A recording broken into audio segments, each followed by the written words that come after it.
جہاں تک پاکستان کا تعلق ہے اس کی پروفائل دنیا میں بہت بڑھ گئی ہے اس 4 دن کے آپریشن کے بعد، اور اس کا کارن یہ ہے کہ دنیا نے یہ دیکھا ہے کہ ملٹری کیپیبلٹیز میں پاکستان جو ہے وہ ہندوستان کا کمپیٹیٹر ہے۔ ناظرین، چین سے ملنے والے نئے ہتھیار اور جدید ٹیکنالوجی نے بھارت کی نیندیں اڑا دی ہیں۔ اس وقت بھارت میں خوف اور بے بسی کا عالم ہے۔ مودی سرکار کی دوڑیں لگی ہوئی ہیں، کبھی ایک ملک کے دروازے پر دستک دے رہے ہیں تو کبھی دوسرے کے سامنے ہاتھ پھیلائے کھڑے ہیں۔ کہیں ایئر ڈیفنس سسٹم کی بھیک مانگ رہے ہیں، کہیں جنگی لڑاکا طیارے مانگ رہے ہیں، لیکن روس نے تو دو ٹوک انکار کر دیا کہ اب انڈیا کو مزید لڑاکا طیارے نہیں ملیں گے۔ پاکستان کے 2 ایسے خفیہ ہتھیار ہیں جنہوں نے بھارت کو اتنا خوف زدہ کیا کہ خود ان کے آرمی کے ٹاپ جرنیل نے بھی ہاتھ کھڑے کر دیے ہیں۔ انڈیا کے ڈپٹی آرمی چیف نے تسلیم کر لیا کہ چین کے دیے گئے ان ہتھیاروں کی موجودگی میں پاکستان کے خلاف جنگ لڑنا ان کے بس سے باہر ہے۔ بھارتی deputy army chief lieutenant general Rahul R Singh نے مودی سرکار کو تجویز دی ہے کہ وہ پاکستان سے نمٹنے کے لیے سی ریم ٹیکنالوجی یا ہتھیار خریدے، کیونکہ چین سے پاکستان کو جو میزائل ٹیکنالوجی اور لڑاکا طیارے ملے ہیں ان سے نمٹنے کے لیے یہ ٹیکنالوجی بہت ہی زیادہ ضروری ہے۔ اب سوال یہ پیدا ہوتا ہے کہ آخر یہ سی ریم ہتھیار کیا ہے، یہ کیسے کام کرے گا، اور اس میں ایسی کیا خاص بات یا چیز ہے جس پر بھارت کی آخری امیدیں ٹکی ہوئی ہیں۔ اس پر آگے چل کر تفصیلی ڈسکشن کریں گے۔ اس وقت پوری دنیا میں بھارت کے آپریشن سندور کی ناکامی اور پاکستان کے آپریشن بنیان مرصوص میں پاک فضائیہ کی شاندار کامیابی کے چرچے پوری دنیا میں ہو رہے ہیں۔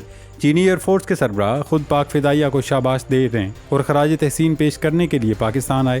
انہوں نے نہ صرف پاکستانی پائلٹس کی جرت کو خراج تحسین پیش کیا بلکہ کھل کر کہا جس طرح پاکستان نے رافیل طیارہ گرایا اور بھارت کے غرور کو مٹی میں ملایا وہ بہادری کی زندہ مثال ہے، مگر بھارت ابھی تک جھوٹ کا سہارا لینے سے باز نہیں آیا۔ بھارت کے دفاعی تجزیہ کار جنرل بخشی نے ایک نیا شوشہ چھوڑا کہ انڈیا نے نور خان ایئر بیس کو تباہ کر دیا تھا، جیسے انڈین میڈیا نے پاک بھارت جنگ کے دوران دعوے کیے تھے کہ انڈین آرمی نے لاہور کی بندرگاہ پر قبضہ کر لیا ہے، کراچی کو مکمل تباہ کر دیا ہے۔ اسی طرح اب جنرل بخشی نے جھوٹ گڑا ہے کہ جب بھارتی فوج نے نور خان ایئر بیس کو ہٹ کیا، We hit the Noor Khan bunker command and control post of Pakistan Air Force پر کھچے اڑ گئے، اندر ویپرائز ہو گئے۔ کوئی 100 سے زیادہ آفیسر ٹیکنیشین بیٹھے تھے، مانیٹر کر رہے تھے آپریشنز کو، ڈائریکٹ کر رہے تھے آپریشنز کو۔ تو وہاں 100 سے زائد افسر اور ٹیکنیشین مارے گئے، کمپیوٹر سسٹم تباہ ہو گئے اور اگلے دن بلڈوز لا کر سب کو دفنا دیا گیا تھا تاکہ سیٹلائٹ سے حقیقت نہ کھلے۔ یہی کہانی وہ مرید کے ڈرون کمانڈ پوسٹ کے بارے میں بھی دہراتے دکھائی دیے۔ یہ سب حقائق اور دعوے مل کر خطے میں ایک نئی دفاعی دوڑ اور پروپیگنڈا وار کی نشاندہی کرتے ہیں، جہاں پاکستان کی دفاعی طاقت بڑھتی جا رہی ہے اور بھارت کی بے بسی بڑھ کر واضح ہوتی جا رہی ہے۔ اس سب کے پیچھے اصل حقیقت کیا ہے اور کھیل کتنا خطرناک رخ اختیار کر سکتا ہے، اس پر آج تفصیلی گفتگو کریں گے۔ ناظرین، سب سے پہلے بات کرتے ہیں چین پاکستان لازوال دوستی کی۔ پوری دنیا نے دیکھا کہ نہ صرف آپریشن بنیان مرصوص کے دوران بلکہ اس کے بعد بھی چین پاکستان کے ساتھ قدم سے قدم ملا کر کھڑا رہا۔ چین نے نہ صرف پاکستان کو ہتھیار فراہم کیے بلکہ سفارتی محاذ پر بھی پاکستان کا مقدمہ لڑا۔ اب چین کی لبریشن آرمی ایئر فورس کے چیف آف سٹاف نے پاکستان دورے کے دوران انڈیا کے خلاف تنازع میں پاکستانی فضائیہ کی کارکردگی کو سراہا اور کثیر الجہتی آپریشنز میں پاکستان سے سیکھنے میں دلچسپی کا اظہار کیا۔ پاکستان ایئر فورس کی پیشہ ورانہ قابلیت، اہلیت اور صلاحیت کا اندازہ اس بات سے لگا لیں کہ چینی ایئر فورس کے چیف خود کہہ رہے ہیں کہ ہماری ایئر فورس کو پاک فضائیہ سے سیکھنا چاہیے۔ ISPR کی جانب سے جاری بیان کے مطابق چینی فضائیہ کے chief of staff lieutenant general Wang Kang نے air headquarter Islamabad میں پاکستان فضائیہ کے سربراہ air chief marshal Zaheer Ahmed Babar Sidhu سے ملاقات کی۔ جنرل وانگ گینگ نے آپریشنل تیاریوں کی اعلیٰ پیشہ واریت اور پاکستانی فضائیہ کی جدید ترین صلاحیتوں کو سراہا۔ انہوں نے ملٹی ڈومین آپریشنز میں پاکستانی فضائیہ کے جنگی تجربے سے سیکھنے میں گہری دلچسپی کا اظہار کیا۔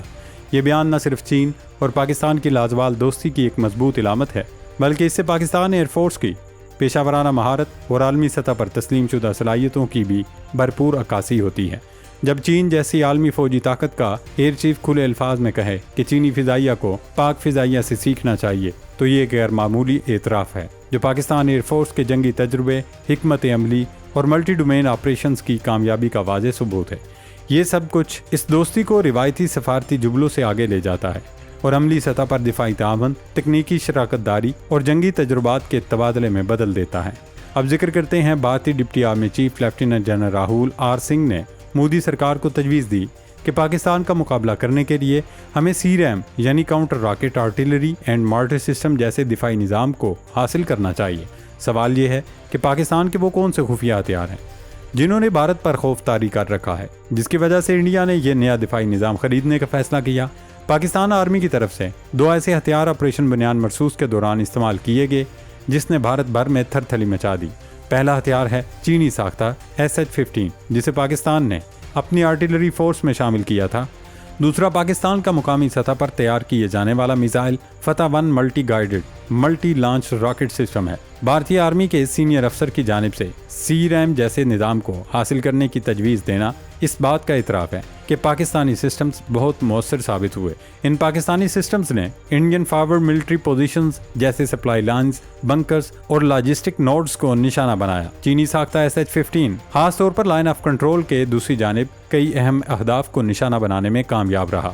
یہ شوٹ اینڈ اسکوٹ کیپیبلٹی رکھتا ہے، یعنی فائر کرنے کے بعد فوراً مقام بدل سکتا ہے، اور اس پر روایتی آرٹلری کے ساتھ گائیڈڈ ایمونیشن بھی فائر کیا جا سکتا ہے۔ ڈیجیٹل فائر کنٹرول کی وجہ سے یہ تیزی سے دوبارہ مقام تبدیل کر سکتا ہے، جس سے دشمن کے کاؤنٹر بیٹری ریڈارز کے لیے اسے ٹریک کرنا مشکل ہو جاتا ہے۔ SH-15 گائیڈڈ گولے تقریباً 53 کلومیٹر تک مار کر سکتے ہیں، جو اسے ایسی مختصر جنگ میں بہت مؤثر بنا دیتا ہے۔ اسی طرح فتح 1 گائیڈڈ میزائل کی بات کریں تو یہ تقریباً 140 کلومیٹر رینج رکھتا ہے اور دشمن کے اہم اہداف کو پیچھے تک نشانہ بنا سکتا ہے۔ اس جنگ میں فتح 1 نے بھارت کے کئی اہم اثاثے جو فرنٹ لائن سے کافی پیچھے تھے ان کو بھی ہدف بنایا۔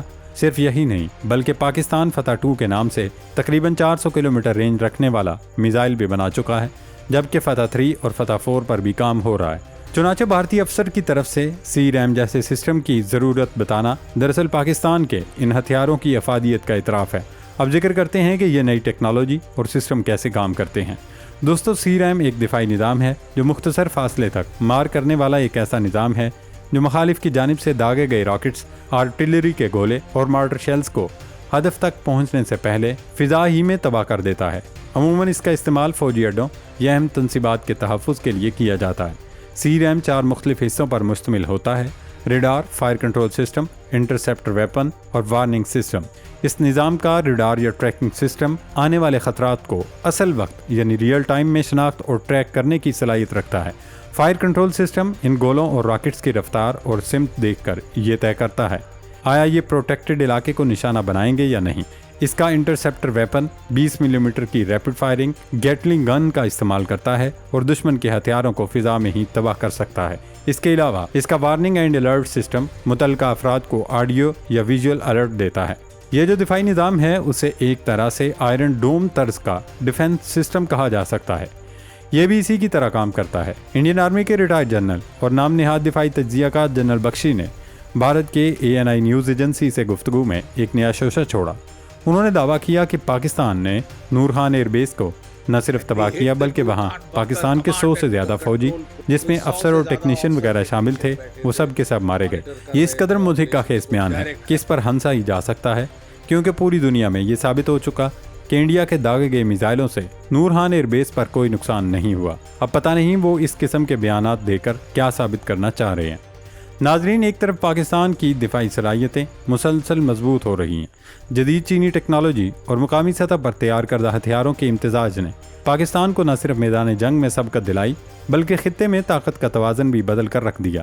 دوسری طرف بھارت کی بے چینی بڑھتی جا رہی ہے، جہاں کبھی CRAM جیسے سسٹم کو آخری امید کے طور پر دیکھا جا رہا ہے تو کبھی جھوٹے پروپیگنڈے کے ذریعے اپنی عوام کو تسلی دینے کی ناکام کوشش کی جا رہی ہے۔ جنرل بخشی جیسے کردار اپنی جھوٹی کہانیوں سے حالات کا رخ موڑنے کی کوشش ضرور کر رہے ہیں، لیکن زمینی حقیقت یہ ہے کہ بھارت کو اب خود اس کے اعلیٰ فوجی افسران بھی بتا رہے ہیں کہ پاکستان کی نئی صلاحیتوں کے مقابلے میں پرانی حکمت عملی اور دعوے کام آنے والے نہیں۔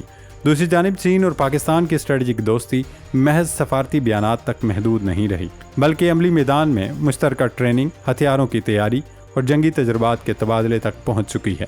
یہ اشتراک نہ صرف پاکستان کو مضبوط کر رہا ہے بلکہ عالمی سطح پر بھی ایک واضح پیغام دے رہا ہے کہ پاکستان کی دفاعی طاقت نعروں پر نہیں بلکہ ٹھوس تیاری، جدید ٹیکنالوجی اور پیشہ ورانہ مہارت پر کھڑی ہے۔ اس دوڑ میں پاکستان نے واضح برتری حاصل کر لی ہے۔ یہی وہ حقیقت ہے جس نے بھارت کو نہ صرف دفاعی لحاظ سے دفاعی پوزیشن پر لا کھڑا کیا بلکہ سفارتی سطح پر بھی الگ تھلگ کر دیا۔ اللہ رب العزت پاکستان کی حفاظت فرمائے۔ پاکستان زندہ باد۔